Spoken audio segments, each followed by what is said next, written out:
Estamos de volta com o projeto de extensão do curso de Direito da Faculdade CDL, a Reforma Tributária com o doutor Gilson Aragão. E hoje nós vamos falar sobre os fundos da Emenda Constitucional 132/2023. Doutor Gilson, como é que funcionam na prática os fundos criados pela Emenda Constitucional 132/2023 para compensar a perda de incentivos fiscais e apoiar o desenvolvimento regional?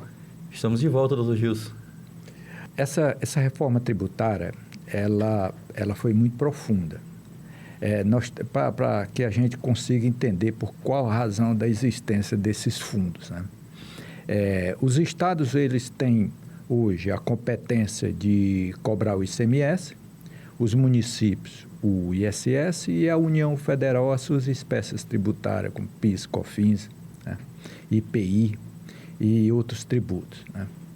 E com a unificação desses tributos, e os estados e os municípios vão perder a capacidade de cobrar o ICMS e o ISS, que vão desaparecer, foi constituído o IBS, que é o Imposto sobre Bens e Serviços, né? Então, na realidade, falam-se por aí de que vão ser extintos os tributos estaduais, municipais, no caso ICMS e ISS, e vão ser unificados e vai ser cobrado só um imposto. Na realidade, não é bem assim. O que importa nos impostos é o fato gerador do imposto. Mas o fato gerador do ICMS vai continuar, que é a circulação de mercadoria.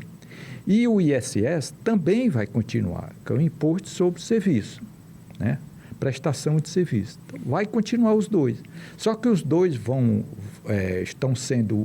foram unificados, né, pela Emenda Constitucional 132 de 2023.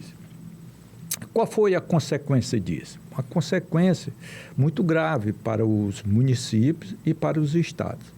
Como os estados perdem a competência de tributar o ICMS e os municípios tributar o ISS, e essa competência os estados utilizavam como mecanismo de proteção de suas finanças e para geração de emprego.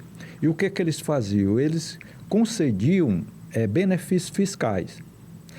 Só que a emenda constitucional, ela acaba com os benefícios fiscais. Para acabar os benefícios fiscais, obviamente, ocorreu no Congresso Nacional uma negociação para que os estados e os municípios não tivessem prejuízo com relação àquelas empresas que tinham sido concedidos os benefícios fiscais. Vou dar um exemplo. Eu escrevi um artigo, já está com 1 ano e pouco, na minha rede social, no LinkedIn, através de um estudo que eu fiz lá com a ADES, Agência de Desenvolvimento do Estado de Ceará. E eles me concederam alguns dados muito importantes. Empresa de calçado, por exemplo, uma empresa de calçado como, não vou nomear aqui a empresa, mas foi na cidade de Brejo Santo. Essa empresa foi para Brejo Santo com um acordo que foi firmado com o Estado de Ceará, para gerar emprego e gerar renda. Em contrapartida, o Estado se comprometeu a diminuir o custo tributário da empresa, concedendo benefício fiscal para essa empresa. Essa empresa, lá em Brejo Santo, ela emprega cerca de 6 mil funcionários. 6 mil funcionários. Diz a literatura econômica que cada funcionário de uma empresa, ela tem relação com mais 2 pessoas. 2 pessoas dependem daquele salário de quem está empregado. Então, se você multiplicar 6 mil funcionários por 3, dá 18 mil funcionários, correto? 18 mil funcionários. A população de Brejo Santo, que fica lá no Cariri, é em torno de 45 mil a 47 mil pessoas.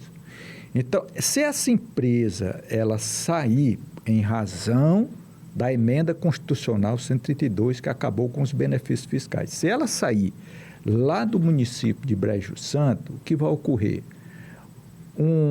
Imagine, 18 mil pessoas, digamos, nem todos são moradores lá de Brejo Santo, mas em torno ali do Crajubá, né, que eles chamam, né, Barbalha, Crato e Juazeiro ali. Também tem muito empregado de fora, mas mesmo assim o impacto vai ser muito grande naquele município. Eu estou dando esse exemplo só para que a gente tenha noção do efeito da extinção do benefício fiscal que a reforma tributária está trazendo. Então, veja bem, para fazer um acordo, o que a União propôs? Olha, eu vou compensar vocês com fundo, e eu vou fazer um aporte nesse fundo para compensar justamente a perda que vocês vão ter e evitar que essa empresa saia lá do Brejo Santo. Então, foi criado um desses fundos, né, que é o Fundo de Compensação dos Benefícios Fiscais. Mas não tem só esse fundo, não, que foi criado. Tem outros fundos. O outro exemplo vai ser o FNDE, que é o Fundo Nacional de Desenvolvimento Regional. Qual é a finalidade desse fundo? É a União ajudar os estados menos favorecidos, os municípios também menos favorecidos, das regiões como Nordeste, Norte e Centro-Oeste.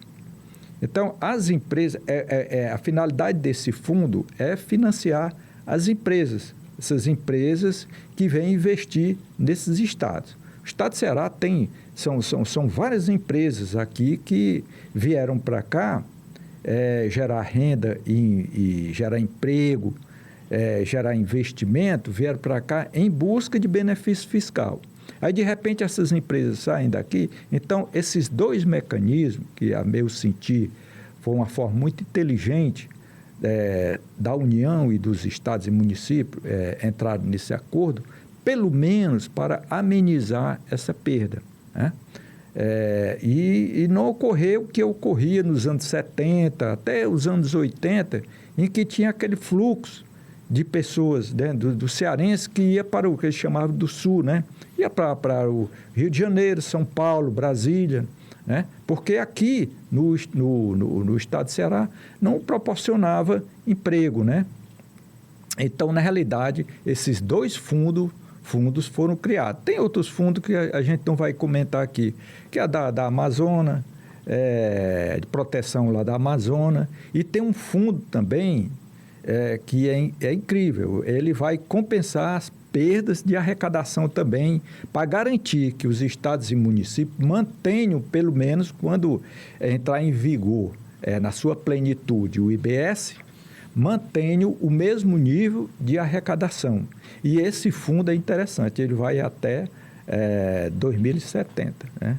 Quando chegar lá, você vai me entrevistar novamente. Se Deus quiser. E a gente vai analisar se deu certo ou se não deu certo. Doutor Gilson, quais são os riscos do desvirtuamento desses recursos dos fundos criados pela Emenda Constitucional 132/2023 e que mecanismos seriam importantes para garantir que eles realmente reduzam as desigualdades regionais? Aí é um desafio que nós vamos ter, aí nós vamos ter que enfrentar em razão da política. Geralmente, infelizmente, prefeitos, governadores, a gente tem tido notícias, né, de desvirtuamento de alguns fundos que foram criados, que nós temos outros fundos aqui, como, por exemplo, do Fundo de Combate à Pobreza. Esse é um exemplo. Eu estou falando aqui não só do estado de Ceará, nem do Piauí, não, mas de uma forma geral. O perigo que se tem é de se utilizar esse fundo para pagar despesas normais, né, despesa primária, né, dos municípios e dos estados. Então, se a União aporta esse valor para esses fundos, né, corre-se o risco de um prefeito, de um governador utilizar esse dinheiro não para direcionar para ajudar, né, fomentar a uma empresa, né, que vai gerar renda e vai gerar emprego, e pagar as despesas normais, né? Que nós temos dirigentes, né, prefeitos e governadores que gastam demais, né, tentando se reeleger, e aí corre-se esse risco, né? Aí é um risco que a sociedade tem que acompanhar de perto. Para poder fiscalizar. Exatamente. Então, a gente encerra aqui mais um episódio da série Reforma Tributária com o Dr. Gilson Aragão. E no próximo episódio nós vamos falar do cashback tributário. Até lá!